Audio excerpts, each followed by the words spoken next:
Hi, Genki Call here with a Fowl Problem, the world event for the week of January 10th, 2022. Re-uploading this video because I accidentally left the scoring up on my last video for the entire video. Whoops. So, Brian the Lucky had been turned into a chicken by an evil goblin sorceress, and only goblin magic and ale could turn him back.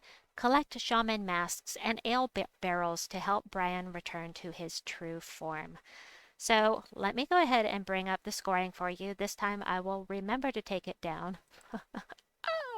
So, High King, Iron Gut, and Fairy Godmother, the mythics, are worth the most with a variable amount of points.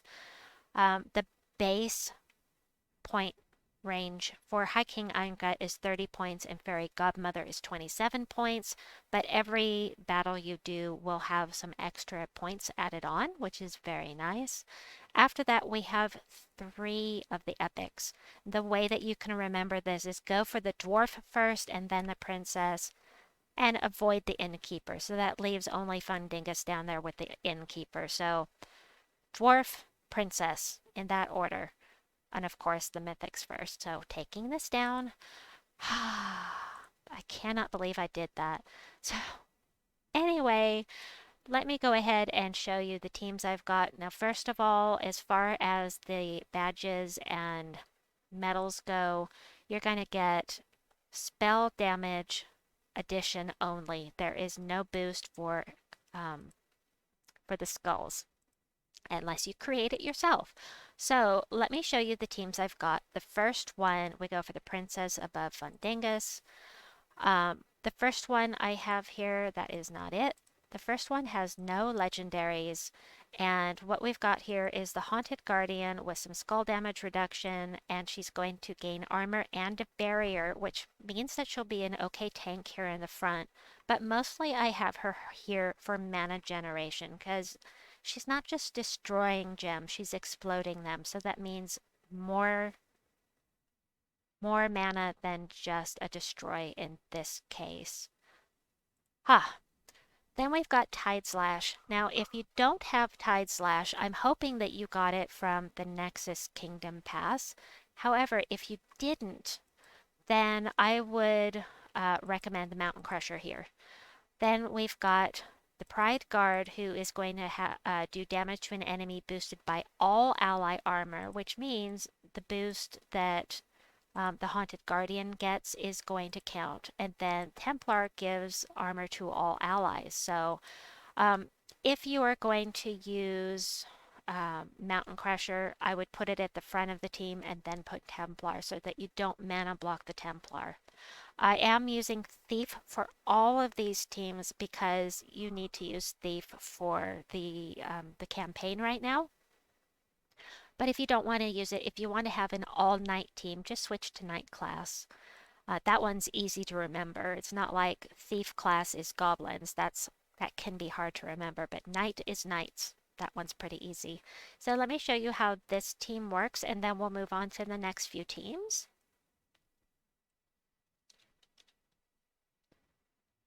All right, so Tide Slash is just going to decimate this team. Tide Slash is pretty useful. Do not do the Innkeeper ever, ever, ever unless you just have to. All right. So to battle, and he is actually a common troop. He is not even an ultra rare. I thought. Pretty sure he's a common. All right, we'll just do this, and I mean, once again, it's going to take out the whole team. So I'm going to wait on that. Right now, without a boost for my team with my levels here, we've got a boost of 91. He's going to do a heck of a lot of damage, but watch what happens when I cast this. So it's gone from 91 up to 127. So he's going to be a really good troop to use. And if you don't have the Pride Guard, throw in the Paladin. Or if you have the High Paladin, use the High Paladin. Although there's a mana block with Tide Slash on that. Anyway, so we want to do the dwarf above the princess. There's no princess here, but dwarf comes right after the mythics. So the next team that I have for you is, and I gotta turn this down a little. Ah, my ears. All right, pace team, we've got High Paladin, Arboreal Crystal, Queen Ysabelle, and Knight Coronet. So the way that this team works, and the reason the High Paladin is at the front, is because of Queen Ysabelle. She is going to do damage to the first enemy equal to the ally's attack, then give 35 for me, 35 attack and armor to them, and she's going to give mana to all allies other than herself.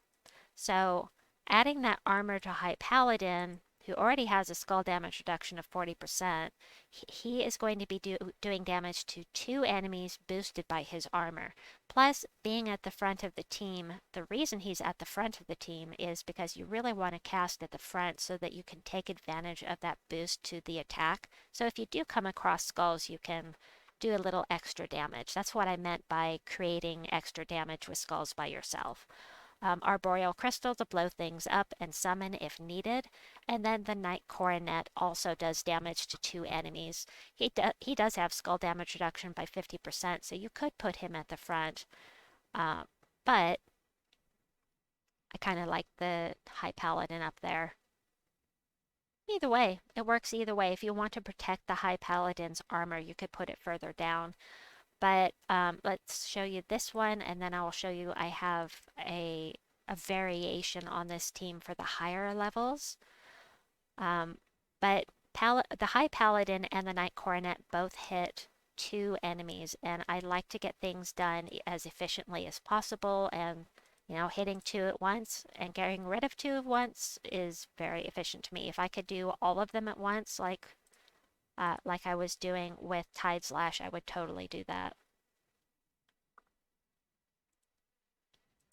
All right, so Princess Fizzbang again. I'll go ahead and switch teams here. I'm worried about running out of sigils. I don't know how many I have. Oh, I've got plenty. Huh, I bought a few tiers. Okay, so manage, paste, and all that stuff. I forgot to paste. I knew I was forgetting something. Oops. All right, let's do this.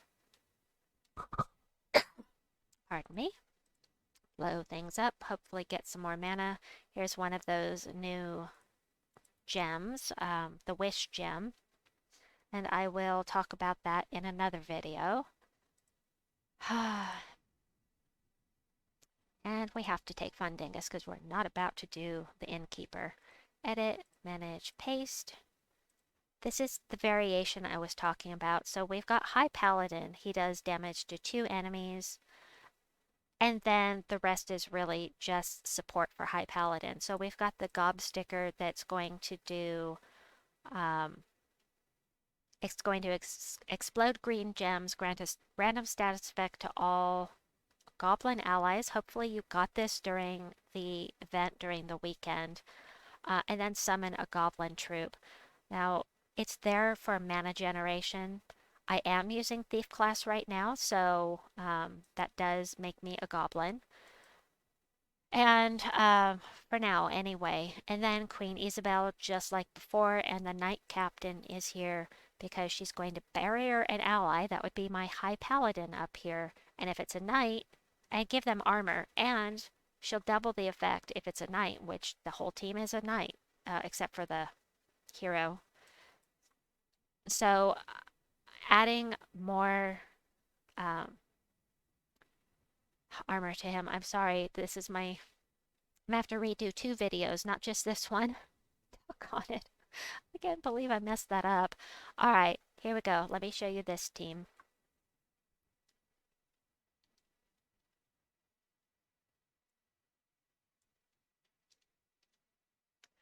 All right. Definitely yellow. Blow things up. Kapow! Nice. What was that?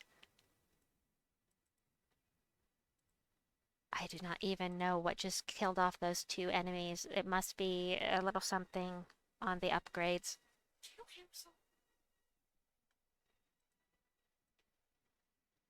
All right, and the last one, go for the princess first. Manage paste.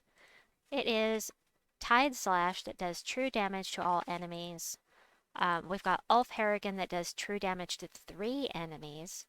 Haunted Guardian for mana generation. And Brian the Clucky is here.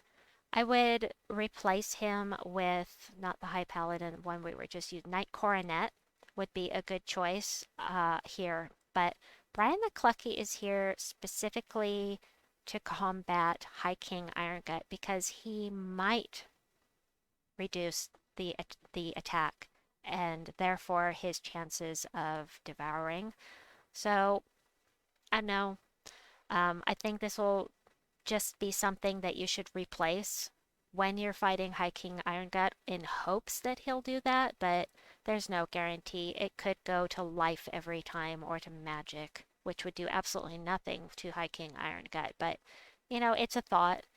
Up to you how you want to play it, but these first 3 I think are solid, and then you could just play with the last one.